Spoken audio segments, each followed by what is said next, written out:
Boys! Hey! Chino, you gotta introduce us to this fine lady you're with, man. Fine lady, ah. Nani, ito mga kaibigan ko. Daniel. Hi. Single kami, ha? Baka may kaibigan na Albert. Huwag to, chick boy to. Parang iba yung kasama mo. Sige, ako na. Sagot ko na lahat to. Ako Pare! na bahala. Libre, sagot ko na lahat. Yun! Thank you! Cheers! Single ako! Round! Isang round dito, ha? Party time! Pwede okay, Mingay. Bakit? May problema ba? Oo. May problema. Ingay mo eh. Maingay daw tayo. Club to, eh, di ba? Maingay kami! Siyempre, maingay club to, eh. Wala akong pakialam kung sino siya. Pare ko nang ingay ka. Lumipat ka sa ibang lugar. Dinig mo yun? Lipat daw tayong lugar. Uy, huwag mo hawakan dito. Chino, tama na. Pare, wala ka sa lugar. Eh, wala ka sa lugar, eh. Chino, tama na. Ay! Hoy! Chino, tama na! Alala pong kasalanan, pinagtatanggol lang po niya ako sa anak ni Mayor. Sige na po. Attorney Litawa, tinawag na to sa'yo.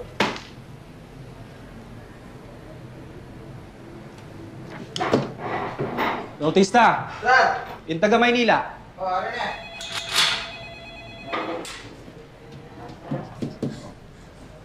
Chino, okay ka lang? Nasaktan ka ba?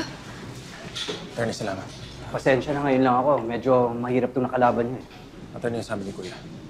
Well, he had to pull some strings. Galit na galit siya. Kailangan mo na bumalik ng Manila agad. Tara,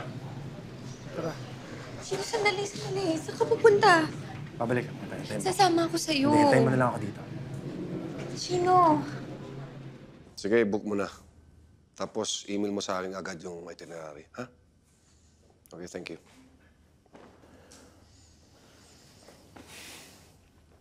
Kuya, I'm sorry. Maligo ka na. 5:30 a.m. ang flight mo. It's 2 a.m. Kailangan na sa airport na 30 minutes. Saan ako pupunta? Sa Amerika. Doon ka na muna. Eh, ako pumunta doon. Anong gagawin ko sa Amerika? Sino? Anak ng Mayor na kalaban mo. Sa tingin mo ba tapos na yung laban niyo? Hindi titigil yung mga yun hanggang hindi nakakabawi sa'yo yun. Ngayon, kung mahal mo pa yung buhay mo, magpalamig ka muna sa Amerika.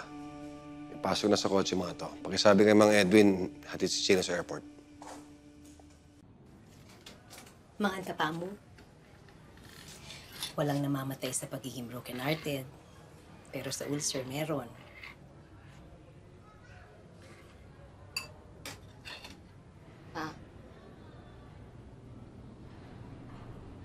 Buntis ako.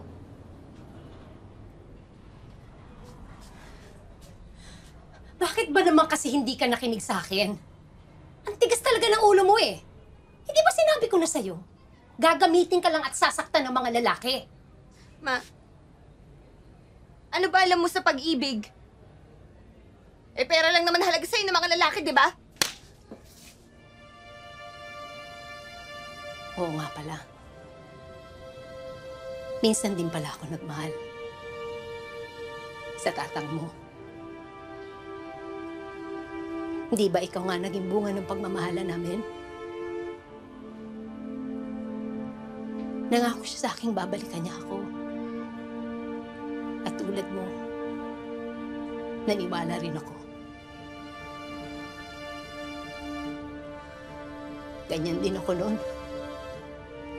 Lumulundag ang puso ko sa tuwing may dadaang sasakyan sa harapan ng bahay natin.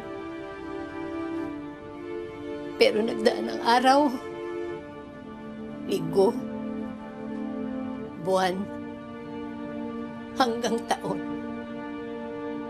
Ngayon sabihin mo sa akin, ako pa bang questionin mo kung anong alam ko tungkol sa pag-ibig?